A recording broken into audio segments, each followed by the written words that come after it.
Champions and the boxing superstars, where are you? I'm waiting, let's fight. I'm the most avoided boxer. The untouchable True School Sports Empire proudly presents something the boxing games are missing. Hey, what's going on? It's your boy BT, and I came here to talk some boxing with the thousands of True School Sports subscribers. All right, so listen, guys, make sure you pay attention to the timestamps because I'm talking about a couple of different topics in this video because right now Japan has done a number on my body, and I'm very behind on covering the topics that you guys want to hear me talk about and just different types of topics in boxing. So pay attention to the timestamps. But starting off with this, Andy Cruz. Shout out to Andy Cruz, one of the greatest amateurs in the history of boxing. His much anticipated pro debut. We got a date. We got an opponent. He'll be fighting on the Alicia Baumgartner versus Christina Lindataro undercard. And that'll be July the 15th out there in Detroit. Okay? Andy Cruz will be making his pro debut against the veteran, all right? The veteran of well over, 40 fights, 40 pro fights. He'll be taking on Juan Carlos Burgos, the tough, durable, and crafty Mexican. Now, for those of you who know and for those of you who don't know, Juan Carlos Burgos is like a great opponent for your pro debut. I mean, first of all, he's got over 40 fights. So how many fighters do you know fight somebody with 40 pro fights in their pro debut? It doesn't happen unless you're a real special talent. And Andy Cruz is a special talent. That's number one. Number two, Burgos has been in there with the names. All the names that you guys are going to clamor to see Andy Cruz fight in the future. Your Devin Haney's, your Keyshawn Davis's, your guys like that. Burgos has fought all these guys, and for the most part, he's taken all these guys the distance. He took Devin the distance, he took Keyshawn the distance, he took Starlin Castillo the distance, he took Xavier Martinez the distance, he took Hector Luis the distance. So he's a experienced veteran, a wily veteran that knows his way around the ring. That's number one. Number two, I feel like with his style, being a Kung Fu Mexican fighter who doesn't really have a ton of dimensions in this game, it's going to allow for Andy Cruz to really get comfortable in the professional ranks and show what he can do, show some of the boxing skills, show maybe some of those things that he's been working on in Philadelphia with the likes of Jerron and Bozy Ennis, and really allow him to get his feet wet properly in the pros. It's gonna be a great occasion, and I'm just happy that after all the things he's went through in his life and in his just to get to the USA, with the Cuban government and all these kind of things, and then obviously the rigors of signing with the promoter and what that could do to a fighter. I'm just glad he's gotten through all that stuff and he finally gets to the part that really and truthfully matters the most, which is the fight, what you can do and what you can show in that squared circle, in the chamber of truth, in the boxing ring. So, really good fight. I think this choice of opponent with Juan Carlos Burgos as the pro debut, what it shows me is that Eddie Hernandez, being a man of his word, he's going to attempt to fast track Andy Cruz because he genuinely believes that Andy Cruz is in fact a special talent. So make of that what you will. To me, that's like I know Baumgartner's main event. I know Montana Love is fighting Richardson Hitchens in a very good grudge match. But for me, that's like the highlight of the card is the professional debut of Andy Cruz. So make sure you mark your calendars for July the 15th and get your DAZN subscriptions and all that stuff in order so you can watch Andy Cruz. So that's number one. Switching gears to the next topic. Many of you probably know this already, but George Kambosos Jr., the former unified lightweight champion, a true warrior of the sport, a guy that will fight anybody, anywhere, anytime. He's signed a co-promotional deal with none other than Top Rank and Bob Arum. And I think it's very intriguing because I feel like there's a lot of good fights out there for George. George Kambosos Jr. will not duck any smoke. Genuinely, I feel like he'll probably be used as a gatekeeper for the likes of like Shakur Stevenson, and maybe used as a step-up fight for like Keyshawn Davis.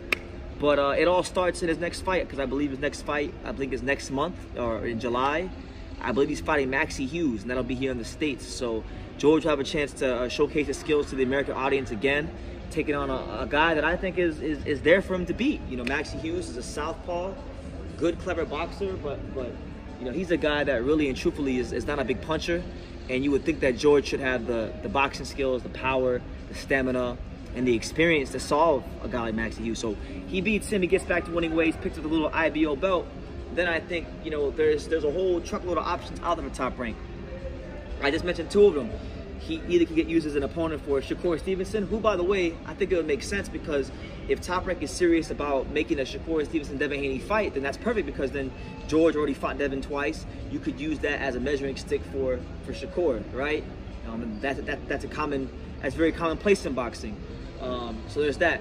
Then you got Keyshawn Davis, who, like, look, Keyshawn Davis, they got big plans for him. If he's really going to be, you know, in the fold for what Top Rank has moving forward, then Keyshawn Davis versus George Kambosos Jr. would be a great step-up fight for him. We did see Keyshawn Davis greet George Kambosos Jr. recently during the fight week for Lomachenko versus Devin Haney. So those are good fights. And then I'll throw you guys a fight that maybe most people will probably overlook. But if George can get past Maxie Hughes, if they don't make him fight Shakur, and if they don't make him fight Keyshawn Davis, I think a great fight that could be made easily would be George Kambosos Jr. versus Shuichiro Yoshino, the Japanese fighter that just fought Shakur Stevenson. As many of you guys know, I was in Japan recently, and I interviewed Shuichiro Yoshino, and I interviewed his trainer, Shino Hiroke, the former OBPF champion. And you know, his trainer had expressed that one of the fights he would like for Shuichiro Yoshino would be George Kambosos Jr. And I think it'd be a great fight stylistically, because, you know, Shuichiro Yoshino is more of a puncher. He's more of a front foot dominant fighter. George Kambosos is the same thing. And I feel like it's an evenly matched fight, because Yoshino can really crack. You can't really exchange with Yoshino. So I feel like George had to mix things up, and really that'd be a fight to me, along with the Maxie Hughes fight, that would have to have George show and establish himself that he's at a certain level in the lightweight division. Yeah, maybe he's not Devin Haney, maybe he's not, you know, at that level with Devin Haney's of the world and those kind of guys, but you're still not just going to be anybody beating George Kambosos Jr. So I think there's a lot of options for George, and the possibilities are endless. But good to see him, you know, get you know, a nice deal for himself, and looking forward to seeing him stateside real soon. So there's also that. So yeah. And then switching gears, the last and final thing I will say in this video is some news in the super featherweight division, 130 pounds.